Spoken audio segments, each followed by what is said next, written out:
Hi friends, welcome back to our YouTube channel. ఈ వీడియోలో గురుకులాలలో ఉన్న ఖాళీలు ఎన్ని, ఈ ఖాళీలకు సంబంధించిన ఒక కొత్త నిబంధన అయితే రావడం జరిగింది.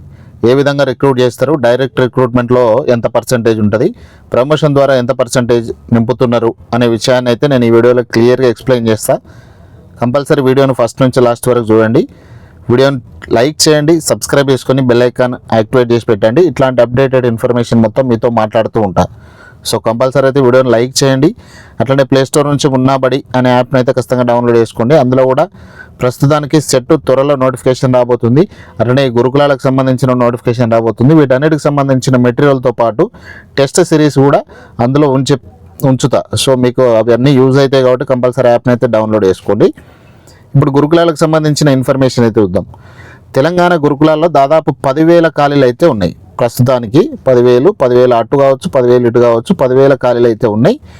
అయితే రాబోయే కొత్త నోటిఫికేషన్ ద్వారా 3,000 నుంచి 4,000 పోస్టులు మాత్రమే డైరెక్ట్ రిక్రూట్మెంట్ ద్వారా భర్తీ అయ్యే అవకాశం అయితే కనిపిస్తుంది.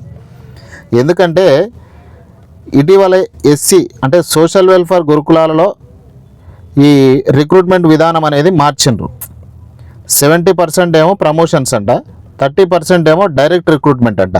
ఇది యాక్చువల్లీ ఇంతకుముందు ఎట్లుందంటే 70% ఏమో డైరెక్ట్ రిక్రూట్మెంట్ ఉంది, 30% ప్రమోషన్ ద్వారా ఉండే.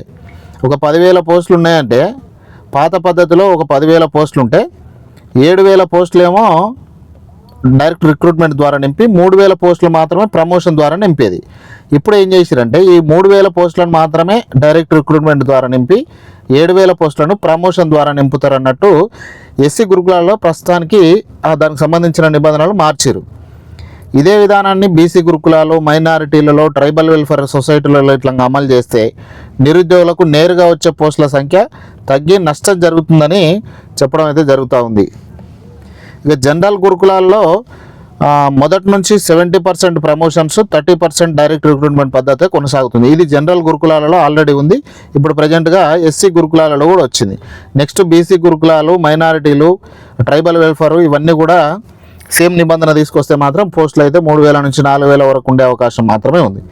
ఇంకో విషయం చూడండి, టీజీటీ మరియు పీఈటీ పోస్టులు, టీజీటీ మరియు ఫిజికల్ ఎడ్యుకేషన్ టీచర్ పోస్టులు మాత్రం 100% డైరెక్ట్ రిక్రూట్మెంటే జరుగుతుంది. వీటిలో ప్రమోషన్ ఇవ్వడానికి కింది స్థాయిలో పోస్ట్ ఉండదు కాబట్టి ఇదే స్టార్టింగ్ పోస్ట్ కాబట్టి టీజీటీ కావచ్చు, పీఈటీ కావచ్చు 100% రిక్రూట్ చేస్తారు. ఇక రాబోయే నోటిఫికేషన్లో అత్యధికంగా అంటే సుమారు 2,000 పైచిలకు టీజీటీ పోస్టులే ఉండే అవకాశం ఉంది. ఒక 4,000 పోస్టులకు నోటిఫికేషన్ ఇట్లా ఇస్తే 2,000 పోస్టులు దాదాపుగా టీజీటీ మరియు పీఈటీ పోస్టులు ఉండే అవకాశం అయితే కనిపిస్తుంది. ఇక జేఏలు, పీజీటీ, పీడీ పోస్టులు అయితేనేమో 70% ప్రమోషన్స్, 30% రిక్రూట్మెంట్. ఓకేనా. ఇక డిగ్రీ కాలేజ్ ప్రిన్సిపల్ కావచ్చు, లెక్చరర్ పోస్టులు మాత్రం 100% ప్రమోషన్ల ద్వారానే భర్తీ అవుతాయి. వీటిలో నేరుగా డైరెక్ట్ రిక్రూట్మెంట్ అనేది ఉండదు. సేమ్ ఇంతకుముందు మనం డిఎస్సి ద్వారా ఏ విధంగా నింపుతున్నారో సేమ్ అదే గురుకులాలలో కూడా తీసుకురావడం జరుగుతుంది. త్వరలో అన్ని గురుకులాలలో వచ్చే అవకాశం ఉంది. ఇది ఫ్రెండ్స్, ఈ వీడియో మీకు ఇన్ఫర్మేటివ్గా అనిపిస్తే ఖచ్చితంగా వీడియోని లైక్ చేసి మీ ఫ్రెండ్స్తో కూడా ఈ వీడియోని షేర్ చేసే ప్రయత్నం చేయండి. ఇంకా అర్థం కాకపోతే ఖచ్చితంగా కామెంట్ రూపంలో అడగండి. ఇంకా వివరణతో కూడిన వీడియోను మీకు అప్లోడ్ చేసే ప్రయత్నం చేస్తా. ఏమంటారు? లైక్ చేయండి. Thank you.